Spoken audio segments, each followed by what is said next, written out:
कुछ क्वेश्चंस ऐसे होते हैं जिनको बिना फिगर बनाए सॉल्व करना बहुत ज्यादा डिफिकल्ट हो जाता है। सॉल्व जरूर हो जाएगा बट सही या गलत समझ में नहीं आता है। लेकिन अगर फिगर बना लेना वो मैथ इतना इजी बन जाता है कि पल लग झपकते ही सॉल्यूशन मिल जाता है। उसी तरह का क्वेश्चन है क्वेश्चन नंबर 64। दो चीज का रिलेशन दे दिया, एक स्क्वायर के साथ एक रेक्टेंगल का।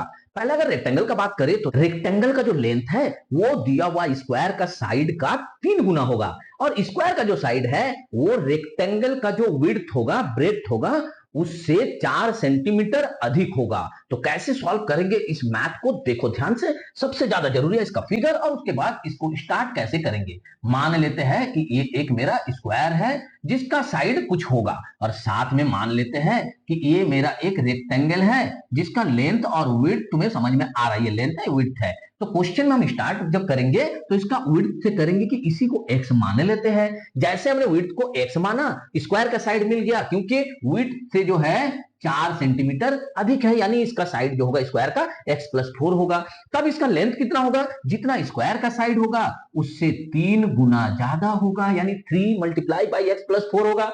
Got it. अब समझ में आया ना कि मैथ में फिगर बनाने से कितना इजी हो जाता है। मुझे स्क्वायर का साइड भी मिल जा रहा और रेक्टेंगल का डायमेंशन यानी एल एंड बी दोनों मिल जा रहा है। आगे क्वेश्चन जैसे जैसे बोला हम फटाफट सॉल्व करते चलेंगे। तो स्टार्ट करेंगे हम, let the width of the rectangle, यहीं से तो हम मैथ को स्टार्ट करेंगे ना, बी एक्स। तो फिर द साइड ऑफ स्क्वायर क्या हो जाएगा, side of square is equal to x+4, question में ही दे दिया।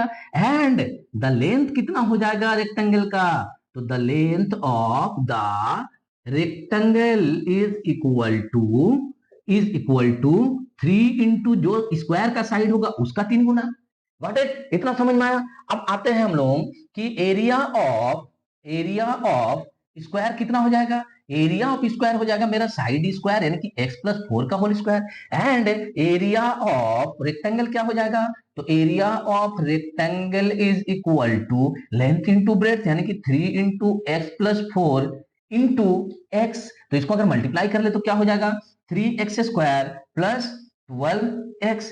अब आते हैं अकॉर्डिंग टू क्वेश्चन जो मेरे को बोला है, एरिया ऑफ स्क्वायर और एरिया ऑफ रेक्टेंगल दोनों इक्वल होगा, यानी कि 3x² plus 12x is equal to x+4 का होल स्क्वायर। चलो अब इस पूरे इक्वेशन को सॉल्व करते चलते हैं। तो 3x² plus 12x is equal to ये a+b का होल स्क्वायर में टूट जाएगा, यानी कि x² प्लस 8x प्लस 16। सारे डेटा को उठा के लेफ्ट हैंड साइड में ले आओ और साथ में सॉल्व कर लो। तो ये हो जाएगा 2x², ये हो जाएगा प्लस 4x, और ये हो जाएगा -16 इज इक्वल टू 0। 2 यहां से कॉमन ले लेते हैं तो बचेगा x² plus 2x minus 8 is equal to 0। ध्यान से देखो तो ये तुम्हारा क्वाड्रेटिक इक्वेशन बन गया, और जैसे ये क्वाड्रेटिक इक्वेशन बन गया हम फैक्टराइजेशन मेथड का यूज कर लेते हैं।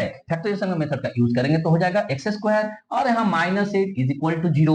बीच में मुझे प्लस 2x लाना है, यानी कि प्लस 4x माइनस 2x। अब x कॉमन ले लेते हैं तो बचेगा x+4, माइनस 2 कॉमन लेते हैं तो बचेगा x+4 इज इक्वल टू 0। दोनों ही ब्रैकेट में सेम चीज आए, x+4 तो कॉमन ले लेते हैं, बाकी जो बचता है उसको दूसरे ब्रैकेट में डाल देते हैं। एक एक ब्रैकेट को सॉल्व करते चलो तो x का वैल्यू निकल जाता है -4। क्या -4 किसी का भी लेंथ विड्थ कुछ भी हो सकता है, असंभव है, नहीं हो सकता है, इसलिए हम इसको लिख देंगे this value is impossible. Again हम दूसरे वाले ब्रैकेट को सॉल्व कर लेंगे, x - 2 is equal to 0, therefore x is equal to 2। हाँ ये वैल्यू तो हो सकता है क्योंकि पॉजिटिव है, और x हमने किसको माना था, तो therefore the width of the rectangle is equal to 2 centimetre. अब द लेंथ ऑफ द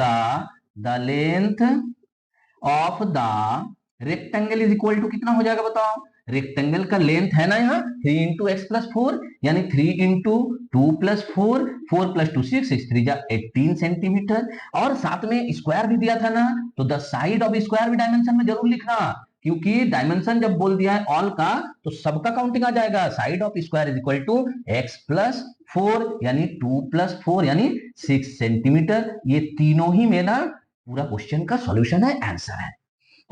समझ में आया, एक एक स्टेप, एक एक चीज जो फिगर बना के मैंने बताया, क्यों फिगर में पहले हमने विड्थ को x लिया, कैसे हमने स्क्वायर का साइड को बोला क्वेश्चन के अनुसार और फिर लेंथ को मांगा। उसके बाद सारे की सारी चीजों को डालते गए, इक्वेशन बनता गया, फैक्टराइजेशन मेथड का यूज करते हुए एक्स का वैल्यू को निकाल लिए। हर एक मैथ को इसी तरह से स्टेप बाय स्टेप ही बनाना, एक एक कंसेप्ट को क्लियर करते हुए। अगर कंसेप्ट क्लियर नहीं हो रहा है तो ट्यूटर सुब्रतो चैनल को सब्सक्राइब कर लो, बेल आइकन को क्लिक कर लो, क्योंकि मैं हर रोज सिर्फ और सिर्फ तुम्हें मैथ सिखाने के लिए वीडियो अपलोड करके देता हूं और उसका नोटिफिकेशन तुम तक हर रोज पहुंचना चाहिए। साथ ही चैनल को शेयर करो अपने फ्रेंड सर्कल और रिलेटिव के बीच, ताकि हर बच्चा सीख सके इजी प्रोसेस से मैथ को खुद से सॉल्व करना। इस वीडियो का नेक्स्ट क्वेश्चन नंबर 65 को चलो सॉल्व कर लेते हैं। एक फार्मर एक गार्डन बनाना चाह रहा है। जो एरिया उसने लिया है वो एक रेक्टेंगुलर शेप का जमीन है, जिसका एरिया है 180 स्क्वायर मीटर। उसके चारों ओर से जो है वो घेराबंदी करना चाहता है, मान लो इस तरह से बाउंड्री लगाना चाहता है, जिसमें वो एक साइड का जो लंबाई वाला हिस्सा है उसको छोड़ देगा, उसको बाउंड्री नहीं करेगा, उसको नहीं घेरेगा, बाकी 3 साइड को वो घेरेगा। तो उसका लंबाई जो है 39 मीटर है। तो तुमसे पूछा गया बताओ कि उस गार्डन का लंबाई और चौड़ाई कितना होगा। हम यहीं से मैथ को स्टार्ट करेंगे कि let the length of the garden तो रेक्टेंगुलर शेप में दे दिया है, be x, and width of the garden is equal to, हम मान लेते हैं y। अब जरा बताओ एरिया ऑफ गार्डन कितना होगा।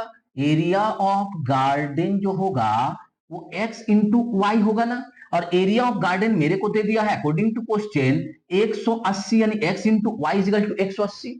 इसमें तो कोई प्रॉब्लम नहीं है तुमको। अब आओ अकॉर्डिंग टू क्वेश्चन, जो पेरीमीटर है वो पूरा पेरीमीटर नहीं दिया हुआ है, घेरने का जो जगह दिया हुआ है वो कितना दिया हुआ है, वो दिया हुआ है तुम्हारा 2 इंटू वाई प्लस एक्स।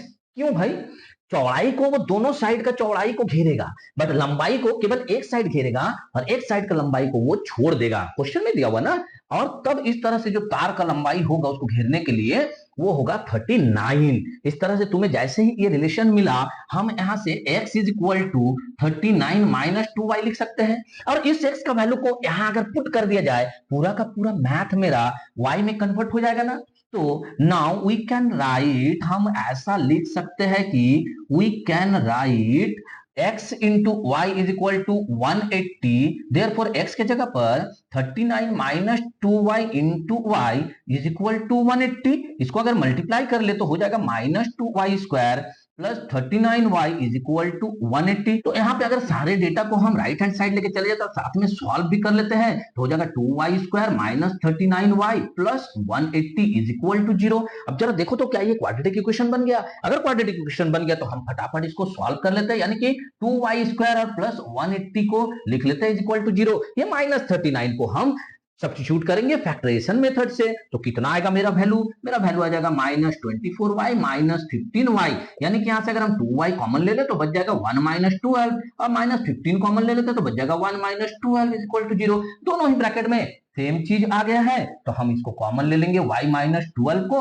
और ब्रैकेट में मेरा बच जाएगा 2y minus 15 is equal to 0। एक ब्रैकेट को सॉल्व कर लेते हैं, यानी y minus 12 is equal to 0, therefore y is equal to 12। Again हम दूसरे वाले ब्रैकेट को भी तो सॉल्व करेंगे ना, यानी 2y minus 15 is equal to 0, therefore y is equal to 15/2 लिखो या फिर 7.5 लिखो।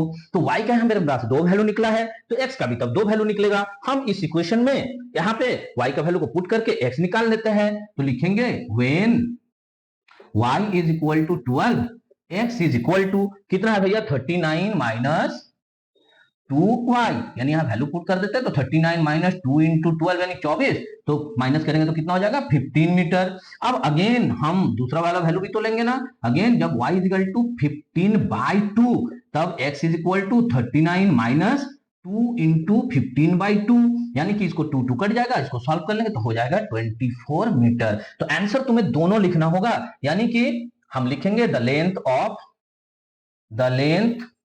And width of rectangular garden